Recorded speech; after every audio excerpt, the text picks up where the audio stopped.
안녕하세요. 신혼 11개월 차의 30살 새댁입니다. 신랑하고 저는 동갑내기 커플이에요. 2년 긴 연애를 하는 동안도 싸움 한 번 없이 잘 지냈고 결혼하고 나니 연애할 때보다 훨씬 사이가 좋게 잘 지내요. 신랑은 저와 평생을 함께할 배우자, 가족, 그리고 저를 절대 배신하지 않을 친구 같은 사람이 돼주었어요. 제가 사연을 쓰면서도 다른 분들 사연을 많이 접해봤는데 다른 분들은 고부 갈등 때문에 정말 말 못할 스트레스를 받고 계신데 비해 저희 시부모님 또한 정말 존경받아 마땅할 정도로 그 인품이나 마음 씀씀이가 이루 말할 데 없고 저한테도 너무 잘해주시는 분들이세요. 모든 게 다 척척척 잘 돌아가는 것 같던 제 결혼 생활에도 문제가 하나 있었는데 그게 바로 신우였습니다. 신우는 아직 결혼을 하지 않았고 신랑보다 5살이 많아요. 요즘 시집 가는데 나이가 뭐가 중요하냐들 하지만 신랑의 표현을 빌리자면 우리 누나는 이제 시집 다 간 거나 마찬가지라고 표현할 정도입니다. 나이도 나이지만 그 나이 먹어서 모아놓은 돈도 없고 직장도 없어서 시부모님 밑에서 등골을 빼먹으면서 살고 있다고 하더라고요. 연애하는 동안에는 남편에게 위로 누나가 있다는 것쯤은 알았지만 사실 한 번도 남편의 누나를 만나게 될 일이 없었어요. 신우는 얼마 전까지 지방에서 혼자 살았었거든요. 신우가 취직 준비할 때 연애하는 사이도 아니고 좋아하던 남자가 있었는데 그 남자가 취직이 되면서 지방으로 내려가게 되었는데 그 남자 따라간다고 신우도 그 길로 같이 지방으로 내려갔다고 했어요. 그쪽에서 자취하면서 취직을 했다고 들었는데 신우가 학교도 좋은 곳을 나온 게 아니라서 신우가 따라간 남자처럼 좋은 기회를 얻어 취직을 하게 된 게 아니고 그냥 동네에서 영세한 중소기업 같은 데 들어가서 일을 했다고 합니다. 그러니까 신우가 거기서 버는 돈 가지고는 생활도 어렵다고 징징대는 바람에 지방에 내려가 취직까지 했으면서 시부모님이 신우가 사는 자취방 월세를 대신 내주고 계셨답니다. 그런데 혼자 사는데 허파에 바람이 들어가지고는 거기서도 아주 최고급 오피스텔에 들어가가지고 월세 부담이 엄청나셨다네요. 시부모님께서 그 돈을 감당을 못하시겠으니 그쪽에다가 아예 전세를 알아봐 주셨다고 하고요. 아무튼 그래도 덕분에 서울에 있었으면 취직도 안 하고 시부모님 등골이나 빨면서 살았을 신우가 취직도 하고 시부모님도 좋은 게 좋은 거라고 신우가 그쪽에서 기반 잡고 자리 잡고 살기를 바라셨답니다. 그런데 신우가 회사고 뭐고 다 포기하고 저희가 결혼식을 올리기 얼마 전에 전부 정리해버리고 서울로 다시 올라와 버린 거예요. 그래도 거기서 6년 가까이 살았으면 기반이 어느 정도 잡힌 거 아니냐. 신우가 돌아온 이유가 대체 뭐냐고 신랑에게 물어봤는데 사실 신랑도 신우 쪽 이야기만 들어서 자세히는 모르겠다 하더라고요. 신랑이 신우에게 들은 이야기는 신우가 그 남자한테 엄청나게 어장관리를 당해서 마음고생이 심했다. 모아놓은 돈도 다 뜯겼다는 식으로 들었다는데 사실 그 신우가 좋다고 따라다니던 남자가 신랑 학교 선배 타고 해서 어떻게 아는 사람이었다고 해요.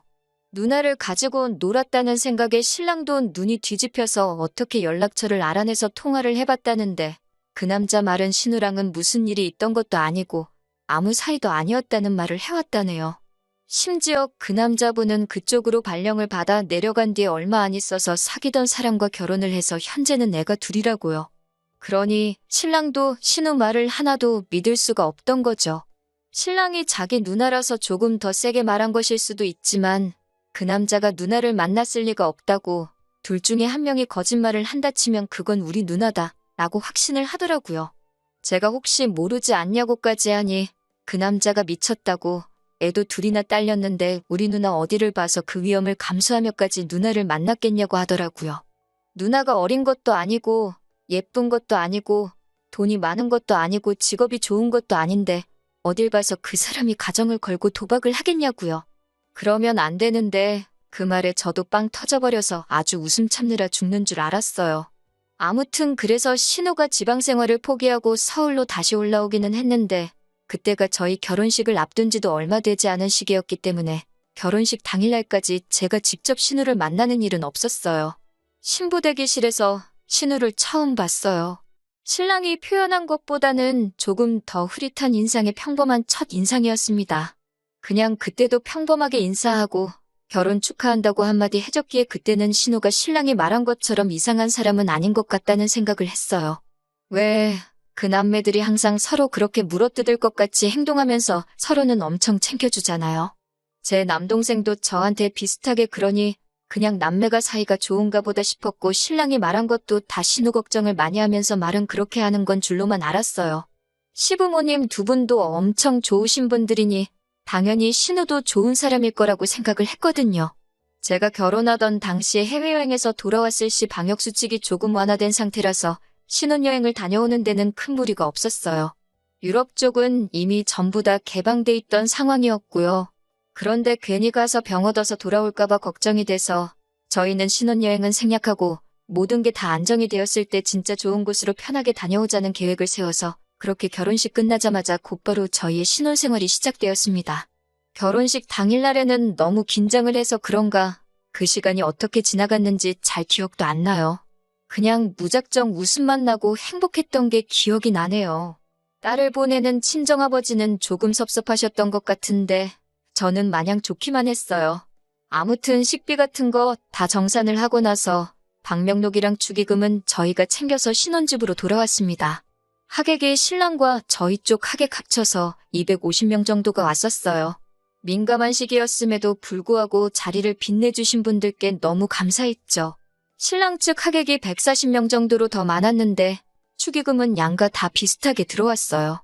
축의금이란 게 저는 그렇게 크리라고는 생각도 못했는데 여기저기서 받고 나니 그 금액이 엄청나더라고요. 방명록을 보면 저나 신랑 친구들, 그 외 직장 동료들을 제외하면 전부 다 양가 부모님들 하객이었습니다. 말이 축의금이지 사실 그 돈이 그동안 양가 부모님들이 여기저기 다 쓰셨기 때문에 돌아온 돈이잖아요? 친구들이나 직장 동료들한테 들어온 축의금의 비중이 그렇게 큰 것도 아니고 신랑이나 저랑 개인적으로 가까운 친구들은 다 따로 저희들한테 준 게 있어서 사실 그 돈들은 양가 부모님들의 돈이나 다름없는 돈이었어요. 그리고 일반적으로도 축의금은 양가 어른들께 드린다고 듣기도 했고요. 그래서 신랑과 상의하고 나서 축의금을 양가 부모님께 드리기로 결정했습니다. 신혼여행을 안 갔기 때문에 다음 날인 일요일 아침에 바로 신혼집에서 좀 더 멀리 떨어진 시댁으로 먼저 향했습니다. 돌아오는 길에는 친정에 들러서 친정에도 제 앞으로 들어온 축의금을 돌려드리고 올 계획이었습니다. 결혼식이 바로 어제였는데 좀 쉬다 오지 그러셨냐며 저희 걱정부터 해주시며 반겨주시니 정말 좋았어요. 무슨 일로 왔느냐고 물으시길래 바로 본론부터 말씀드렸네요. 그런데 시부모님께서는 그건 너희 결혼한다고 사람들이 이 어려운 상황에 먼 길까지 와주시며 축하해주신 돈이니 그 돈은 저희가 갖는 게 맞다고 하셨습니다. 저도 남편도 그렇지 않다고 여태껏 시부모님께서 하셨던 거 돌려받는 거나 마찬가지인 돈이라고 아무리 생각해봐도 다른 사람들처럼 이 돈은 시부모님께서 가져가시는 게 맞겠다 말씀드리니 한사코 그 돈을 거절을 하셨어요. 오히려 그 당시 상황에 결혼식 불참하신 분들이 계좌로 보내준 돈도 있다면서 안 그래도 그 돈도 저희한테 보내주시려고 할 참이셨답니다. 서로 그 돈을 가지고 마음이 불편하겠다며 주거니 받거니 하다가 결국엔 저희가 시부모님 뜻을 꺾지 못하고 가져오게 되었네요. 친정 부모님도 말할 것도 없이 같은 입장이셨습니다. 거기에 시댁 쪽에서도 받지 않으셨는데 어떻게 당신들도 그 돈을 받으시겠냐며 더더욱이 그 돈을 받지 않으시겠다는 입장이셨습니다. 당초 계획과는 다르게 오히려 시부모님과 친정부모님 개인 통장으로 들어온 돈까지 해서 돈이 더 늘어나서 돌아오게 되었어요. 집에 도착해서 남편과 상의를 하고 나니 그러면 그 돈으로 우리가 양가 부모님들께 뭐라도 해드리기로 결정했습니다.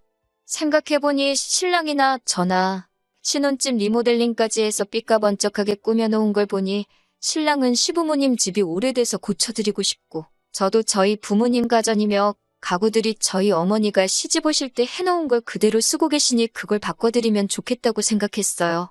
거기에 겨울 되면 바람이 들어차니 샤시도 교체해드리는 게 좋겠다 싶었습니다.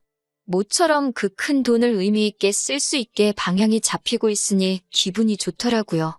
신혼여행을 안 간지라 회사 휴가도 남아있어서 신랑하고는 아예 회사의 휴가를 맞춰서 냈습니다. 그리고 그 기간 동안 신혼집 구할 때 마냥 리모델링 회사도 보러 다니고 전자제품 마트랑 가구점 돌아다니면서 이것저것 고르고 있으니 신혼집 알아보면서 지치도록 했던 건데도 기뻐하실 양가 어른들 생각하니 그건 나름대로 또 즐겁더라고요. 그러던 어느 날인데 신우한테서 전화를 한 통 받게 되었습니다. 신우라고는 결혼식 날 한 번 본 게 전부인데 남편이 아니라 저한테 전화가 오니 조금 의아했습니다. 남편은 그때 일은 아침이라 아직 자고 있었는데 남편 전화로도 먼저 걸려왔던 게 아니라 정말 저한테 바로 들어온 전화였어요. 결혼식 날 정신이 없었으니 결혼 축하한다고 다시 한번 말해주려고 전화를 걸은 건가 싶어서 한치의 의심도 없이 전화를 받았어요. 신우가 그런 걸 요구할 줄은 정말 상상도 못했으니까요. 전화를 받으니 신우는 저한테 인사도 건너뛰고는 다짜고짜 축의금에 대한 행방을 묻더군요. 설마 그 돈을 벌써 다 써버린 건 아니겠지 하고 묻는 겁니다. 신우도 자식이고 하니 당연히 부모님께 드려야 할 돈을 저희가 갖게 해주셨다고 한들 아마 저희가 그 돈을 정말 저희들 사리사욕 채우는데 홀랑 써버릴까봐 노파심에 연락을 한 줄로만 알았습니다. 기본적으로 저와 남편이 준비하고 있는 건 시부모님께서 미리 알게 되시면 당연히 거절할 게 뻔하니 시부모님과 같이 살고 있는 신우에게 자초지종을 말해줄 수는 없어서 약간 애매모호하게 대답을 했어요. 그런데 제 생각이 틀렸더라고요. 신우는 저희가 정말 저희들 사리사욕을 위해 쓰지 말라고 충고를 하려고 전화를 한 게 아니었고 오히려 시부모님 앞으로 들어온 축의금을 대뜸 자기한테 달라고 하는 거 아니겠습니까? 저는 솔직히 제가 잘못 들었거나 제가 잘못 이해한 게 아닌가 제 귀를 의심까지 하게 되었어요. 그 돈을 저희가 왜 드리냐고 물어보니 어차피 너네 그 돈은 부모님께 돌려드리려고 했던 돈 아니었냐고 하면서 시부모님이 거절을 하셨지만 만약에 그 돈을 받으셨다면 전부 자기한테 썼을 돈이었다 하는 겁니다.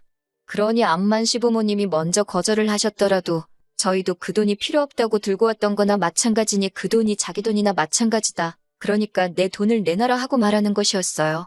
이유는 말씀드리지 못하지만 그 돈은 저희가 사용하기로 한 게 있어서 드리지 못하겠다 말했습니다. 그때부터 신우는 완전히 얼굴에 철판을 깔고는 내 돈을 왜 니들이 마음대로 쓰냐는 겁니다. 그게 어떻게 신우 돈이 되냐고 물었더니 너도 소유권을 포기하려 했던 돈이고 우리 부모님도 그랬던 거 아니냐고 하면서 그런데 그중에는 신우 본인과 신랑을 어려서부터 알고 지내던 신우의 친구들이 낸 축의금도 포함이 되어 있으니 내 돈이기도 하다며 말도 안 되는 궤변을 늘어놓고 있는 거였어요. 전화로 계속 신우와 신랑이를 벌이고 있으니 남편이 잠결에 통화 내용을 들은 건지 잠에서 깨서 나오더군요. 전후 사정을 모르니 무슨 일이냐고 물어보는데 신우가 얼마나 크게 떠들던지 그 돈이 자기 돈이라고 우기고 있는 내용을 신랑이 다 듣고는 무슨 일인지 한 번에 딱 이해하더라고요. 제가 신우랑 이야기하는데 전화기를 딱 뺏어서는 그 돈을 누나가 왜 탐을 내냐고 누나 이러고 있는 거 부모님도 아시냐고 딱 한마디 하더군요.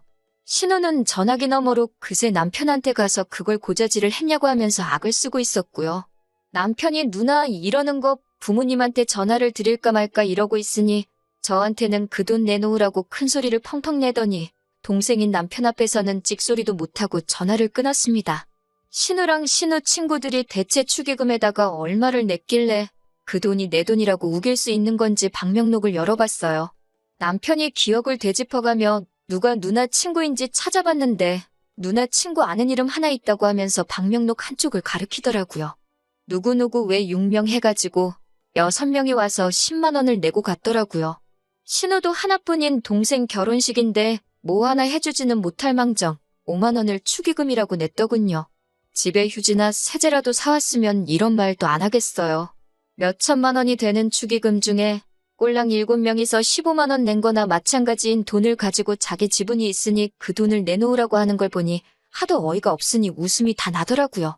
남편은 배꼽을 잡고 뒤집어지면서 이게 30대 후반 다 되는 사회인들이 낸 축의금이 맞냐면서 포복절도를 하더라고요.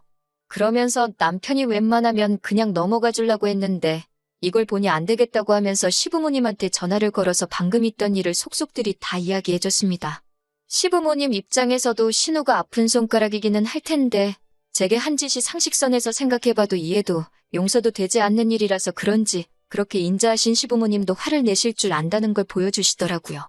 두 번 다시 똑같은 짓은 하지 못하게 일부러 저희를 시댁까지 부르셔가지고는 저희가 보는 앞에서 신우를 아주 쥐잡듯이 탈탈 털으셨습니다.